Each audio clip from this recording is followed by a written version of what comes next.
Hello everyone, कैसे हैं आप सब। आशा करती हूँ आप सब बहुत अच्छे होंगे और अपनी पढ़ाई बिल्कुल मन लगा के कर रहे होंगे। तो आपने तो न्यूज़ देख ही लिया होगा कि टीआरई 4.0 की जो वैकेंसी है वो आने वाली है और इसकी जो विज्ञापन है वो आपकी मई में आएगी। शिक्षा मंत्री ने पूरे साफ साफ कहा है कि इसकी वैकेंसी आएगी और 100% आएगी और वो भी मई में आएगी। तो ये आपके लिए बहुत बड़ी गुड न्यूज़ है। और दूसरी बड़ी सबसे गुड न्यूज़ क्या है कि आपको 2 महीने पहले ही पता चल गया है फ्रेंड कि आपकी वैकेंसी आने वाली है। क्योंकि इसके पहले अगर देखा जाए टीयर 1, 2 में 3 में तो तुरंत से विज्ञापन आता था और तुरंत से हमारा एग्ज़ाम हो जाता था, तो हमें पढ़ने का बिल्कुल भी समय नहीं मिलता था। लेकिन टीआरई 4.0 की जो वैकेंसी की न्यूज़ है वो आपको 2 महीने पहले ही पता चल चुका है।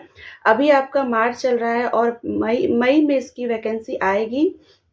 तो अभी आपके पास अच्छा खासा समय है फ्रेंड। और मई में जो आपकी वैकेंसी आएगी, मई में आपको एग्ज़ाम नहीं होगा, कि ऐसा नहीं है कि मई में ही आपका एग्ज़ाम हो जाएगा। मई में आपको फॉर्म भराएगा और जून और जुलाई होते होते आपका एग्ज़ाम हो जाएगा। जुलाई से पहले आपका एग्ज़ाम नहीं होगा फ्रेंड, ये मैं 100% कह सकती हूँ। क्योंकि थोड़ा टाइम 1 से 1.5 महीने का लगता है, उसके बाद ही एग्ज़ाम होता है। तो अभी आपके पास बहुत अच्छा खासा समय है फ्रेंड, कि आप इसकी तैयारी बहुत अच्छे से कर सकते हैं। और 3 से साढ़े 3 महीने का समय कम नहीं होता है तैयारी करने के लिए।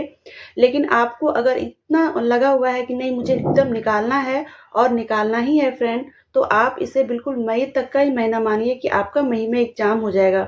इससे क्या होगा ना कि आपकी जो पढ़ाई है वो बहुत अच्छी हो जाएगी। आप अगर अपने माइंड में ये सेट कर लेंगे कि मई में आपका एग्ज़ाम है, तो आप बहुत अच्छी से प्रिपरेशन करेंगे। चाहे आपकी एग्ज़ाम जो है वो जून में हो, चाहे जुलाई में हो, लेकिन आप इसे मई में ही मान के रखिए कि आपका एग्ज़ाम मई में हो जाएगा। और अभी से आप अपनी पढ़ाई 8 से 10 घंटे आप पर डे करिए फ्रेंड। देखिए आपकी तैयारी कितनी अच्छी होती है।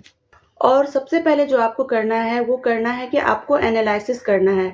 किसी भी चीज़ की तैयारी करने के लिए आपको ये पता होना चाहिए कि आप जिस चीज़ का एग्ज़ाम दे रहे हैं उसका सिलेबस क्या है, पैटर्न क्या है, क्वेश्चन कैसे आते हैं।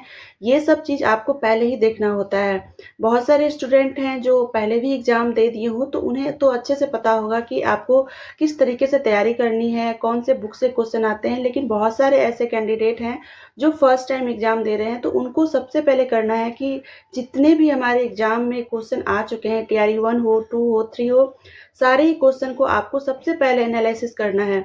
ये जो मार्च का महीना है, इसे आपको सिर्फ़ और सिर्फ़ इसी चीज़ में बर्बाद करना है कि जितने क्वेश्चन आए हैं आप उसे एनालिसिस करिए। जितने भी अभी तक में एग्ज़ाम हो चुके हैं, सारे क्वेश्चन को आप अपने सामने रखिए। आप देखिए कि क्वेश्चन कहाँ से आते हैं, किस तरीके से आते हैं, किस बुक से ज़्यादा क्वेश्चन आते हैं फ्रेंड। आपको बहुत ज़्यादा रिसोर्स अपनाने की बिल्कुल भी ज़रूरत नहीं है। मैं ये बिल्कुल भी आपसे कभी नहीं कहती हूँ कि आप बहुत सारा बुक खरीद के ले आइए। ऐसे तो आप मार्केट जाएँगे तो आपको टीआरई के लिए बहुत सारे बुक मिलेंगे, और जब आप बुक स्टॉल जाएँगे तो आपको लगेगा कि मैं बहुत सारा बुक ले भी लूँ, और आप बुक ले भी आएँगे, लेकिन आप उसे पढ़ नहीं पाएँगे फ्रेंड। और फिर आपको बहुत हेडेक होगा, आपकी पढ़ाई अच्छी नहीं होगी।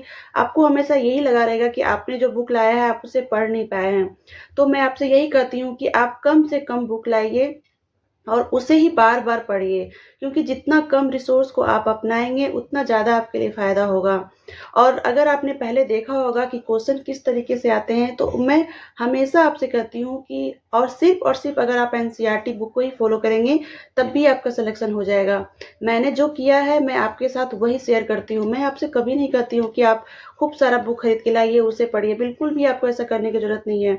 अगर हमें एग्ज़ाम निकालना है और कम से कम बुक में हमारा सिलेक्शन हो जाता है, तो हमें क्यों इतना सारा बुक खरीदना है?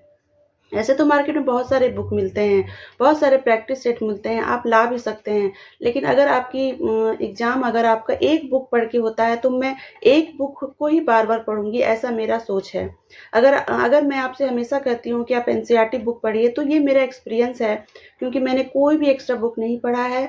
मैं सिर्फ़ और सिर्फ़ एनसीईआरटी बुक पढ़ती थी। जो प्रैक्टिस सेट में पढ़ती थी, उसके बारे में मैं आपको पहले भी बता चुकी हूँ और आगे भी मैं आपको बता दूँगी कि कौन-सा प्रैक्टिस सेट लेना है, किस क्लास क्लास तक का एनसीईआरटी का बुक लेना है और ज़्यादा बुक आपको बिल्कुल भी लेना नहीं है, क्योंकि देखिए फ्रेंड, आपको बीपीएससी या फिर यूपीएससी निकालना नहीं है। आपको सिर्फ़ और सिर्फ़ निकालना है कि मुझे मेरा ये जो बिहार में शिक्षक की भर्ती है, टीचर बनने का सपना आपको पूरा करना है, तो उसके लिए जितना कम से कम बुक हो और जिसे आप स्मार्ट तरीके से पढ़ के आपका सिलेक्शन हो जाए, आप बस उतना ही बुक पढ़िए। सबसे पहले आप सारे ही टीआरई 1, 2, 3 के क्वेश्चन को एनालिसिस करिए, उसे सामने रखिए, देखिए क्वेश्चन किस बुक से आते हैं, कहाँ से आते हैं और किस तरीके से आते हैं, कितना क्वेश्चन आप पहले से जानते हैं। मतलब बहुत सारे आपने पढ़ाई तो पहले से ही कर रखा होगा, तो आपको इतना तो ज़रूर होगा कि ये सब्जेक्ट आपका अच्छा है और किसे पढ़ना है और किसे नहीं पढ़ना है। तो सबसे पहले आपको एनालिसिस ही करना है। और अगर आपके पास एनसीईआरटी की बुक नहीं है, तो आप जाके मार्केट से एनसीईआरटी की बुक ज़रूर से ज़रूर ले आइए और उसे ही पढ़िए। मैं नहीं कहती हूँ कि बहुत सारा बुक लाइए, आप एनसीईआरटी बुक ले आइए, एससीईआरटी बुक रखिए, बस ये बुक से ही आप अपनी पढ़ाई करिए। कुछ प्रैक्टिस सेट रखिए, जिसके बारे में बताई हूँ कि आप या तो किरण का प्रैक्टिस सेट ले लीजिए या फिर रुक्मणी का एक प्रैक्टिस सेट ले लीजिए। एनसीईआरटी बुक रखिए और एक मैं आपको बताऊँगी घटनाचक, जो कि बहुत इंपॉर्टेंट है। बस इतना सा ही बुक से पढ़ के आपका सिलेक्शन हो जाएगा फ्रेंड। मेरे स्टडी टेबल पे बस इतने सारे ही बुक रहते थे।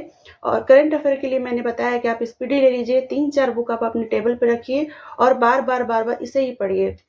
और इसमें जो सबसे इम्पोर्टेंट है, घटना चक्र की बुक, ये बहुत इंपॉर्टेंट है। चाहे आप पीआरटी का एग्जाम दे रहे हो, जूनियर दे रहे हो, टीजीटी दे रहे हो या पीजीटी दे रहे हो, सबके लिए ये बहुत बहुत इंपॉर्टेंट बुक है।